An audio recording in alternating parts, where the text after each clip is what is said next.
Hello pilots, Max here, and today I'll be reviewing the Thai SB2C-5 Helldiver, a dive bomber for the Japanese tech tree, which you can get for free from the current battle pass.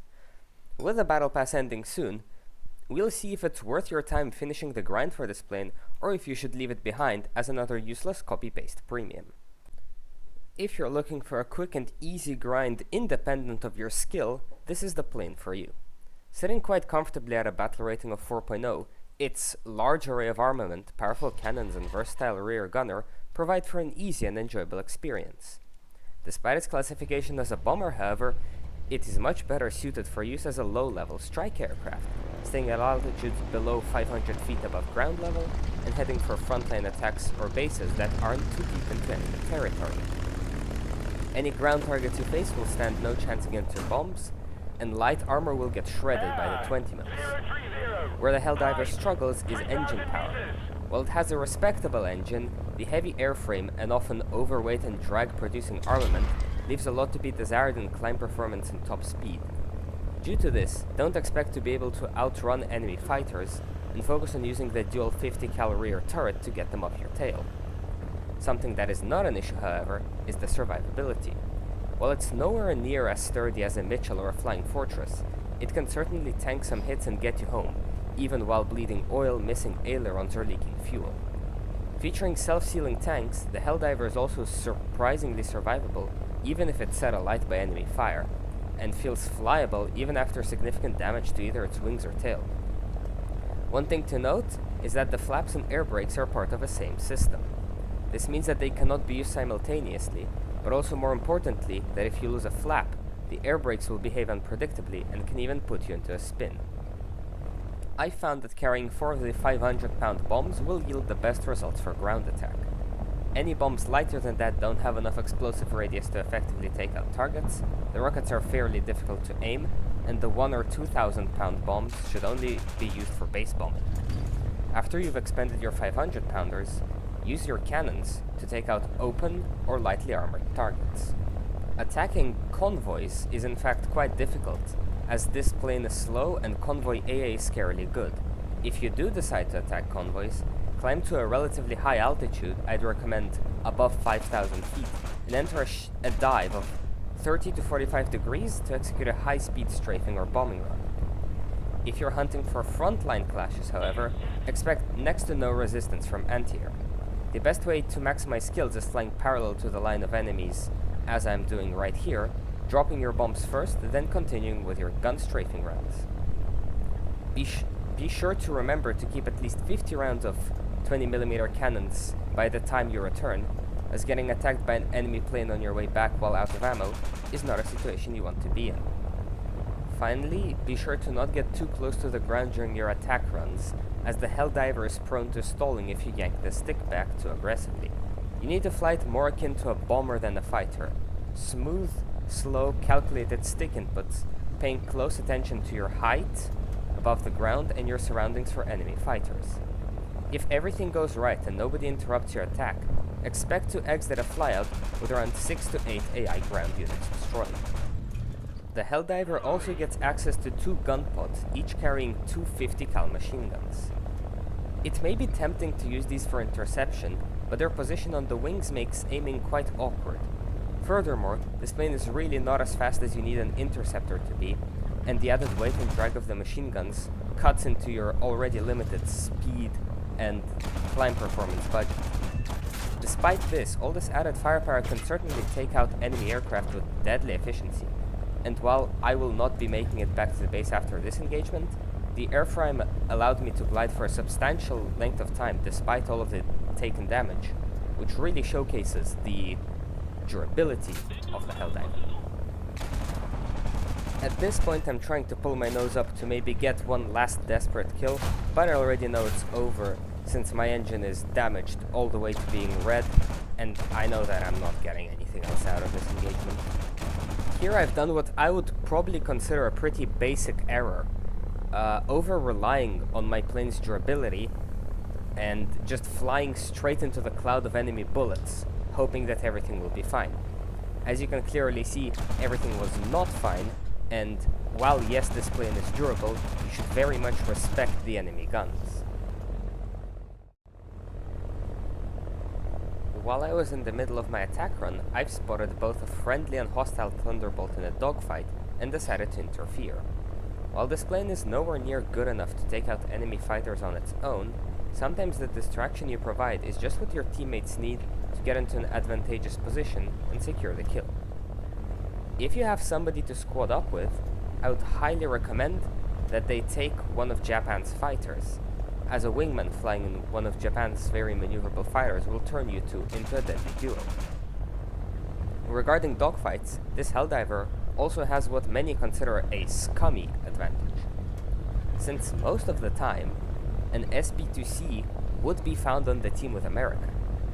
So, if you find a lobby where America and Japan are on opposite teams, enemy players may hesitate to shoot, or even better, hesitate to chase you, as your plane is very similar, almost identical from a distance, to the one found in the US tech tree. Combine that with some smart positioning, and this can be used as a very effective confusion tactic against the enemy.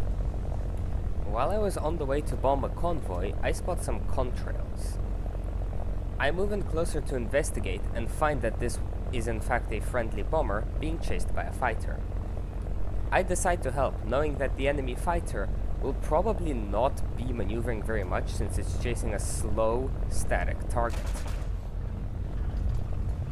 I find this to be a fairly good way to showcase the air-to-air capabilities of this plane. It is not a capable dogfighter, but if you put yourself in the correct position and the enemy isn't expecting it, and you have a bit of luck on your side, you can get a kill or two. I couldn't kill that fighter in the head-on, which realistically should be the only time I can get a fighter kill. However, since he's focused on a bomber, he keeps flying in a straight line, is attacked by the enemy gunners, and turns around, seemingly paying no attention to me, so I managed to pilot snipe him. After another ground attack, a task to destroy some enemy aircraft appears.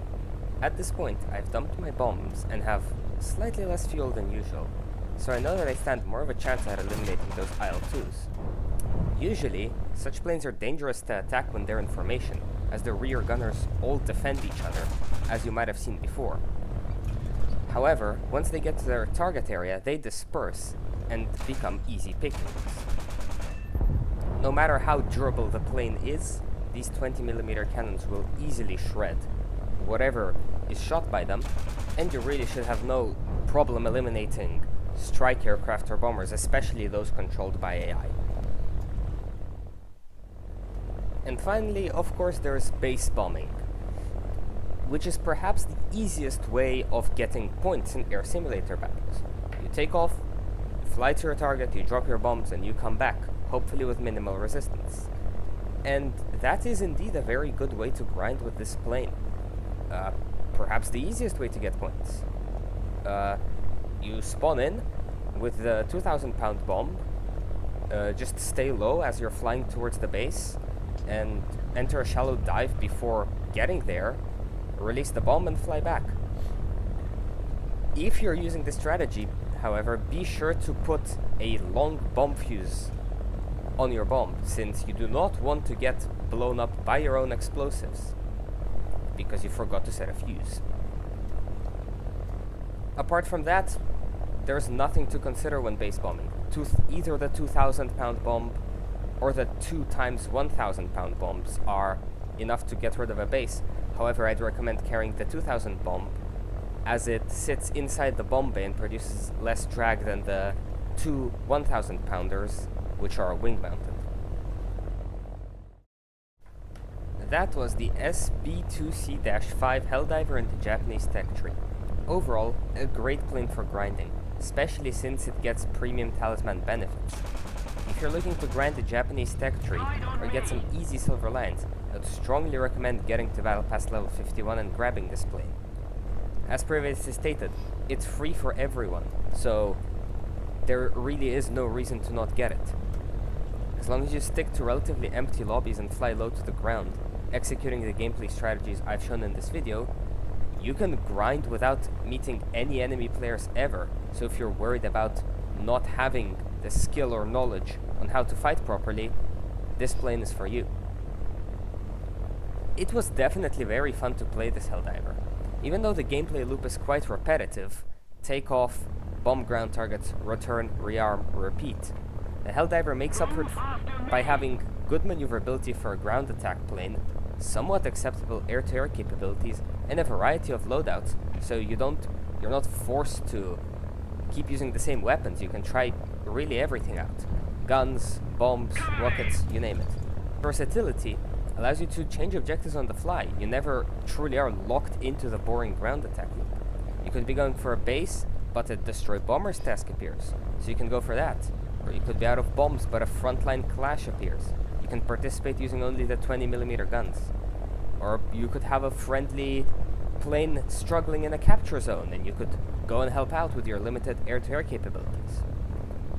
I wouldn't say that this plane is truly multi-role, because at its core it is a heavy single-engine bomber.